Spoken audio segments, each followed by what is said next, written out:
ada beberapa upaya ya untuk kita bisa mengatasi culture shock tersebut gitu, sehingga ya walaupun kita tetap akan mengalami hambatan ya, mengalami tantangan menulis novel pertama kita, tapi setidaknya kita bisa mengurangi ya, kita bisa mengeliminir ya, mengurangi semua hambatan dan gangguan tersebut gitu dalam kita menulis novel pertama kita. Yang pertama itu adalah kita belajar dari penulis lain ya, saya selalu bilang kita harus belajar dari penulis lain, baik dari dengan kita membaca tulisan-tulisannya maupun kita dengan berdiskusi ataupun mengobrol dengan dia ya, kalau kita kebetulan punya channel ya, punya networking dengan mereka gitu. Kemudian yang kedua adalah kita praktek dan eksperimen ya. Yang lagi-lagi teman-teman, nggak ada sesuatu itu bisa kita lakukan kalau kita tidak melakukan praktek dan eksperimen yang baik ya. Jadi di mana ya kita harus bisa menerapkan semua, mengimplementasikan semua yang akan kita tulis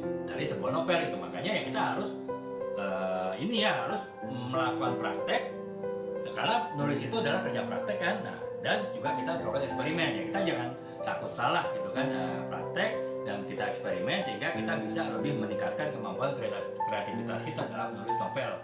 Yang ketiga adalah kita minta umpan balik ya, jangan lupa teman-teman selalu meminta feedback, umpan balik dari pembaca novel kita ya, karena kita kan sadar lah ya, novel awal-awal kita, novel pertama kita tentu masih belum bagus ya, belum baik, makanya kita harus banyak menerima umpan balik atau bahkan kritik dari pembaca novel-novel kita gitu. Nah, kemudian yang terakhir adalah kita berkonsentrasi ya pada ini ya teman-temannya, pada proses gitu. Jadi artinya ya kita jangan menuntut kita langsung membuat novel yang baik gitu. Jadi novel pertama kita langsung novel yang berkualitas, tapi kita harus perhatikan prosesnya. Yang penting adalah sepanjang kita melakukan proses menulis novel itu dengan benar, walaupun novel kita belum berkualitas baik ya, karena memang kita masih awal menulis novel ya nggak masalah. Tapi dengan kita paham proses ya, kita selanjutnya bisa terus meningkatkan kemampuan kita dalam menulis novel. Jadi kurang lebih itu tentunya udah hampir 1 jam ya kita bahas, tapi ya baru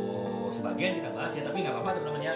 Ya saya bilang ini kan kita akhir pekan ya, saya bisa sampai jam 12 lah ya teman-teman untuk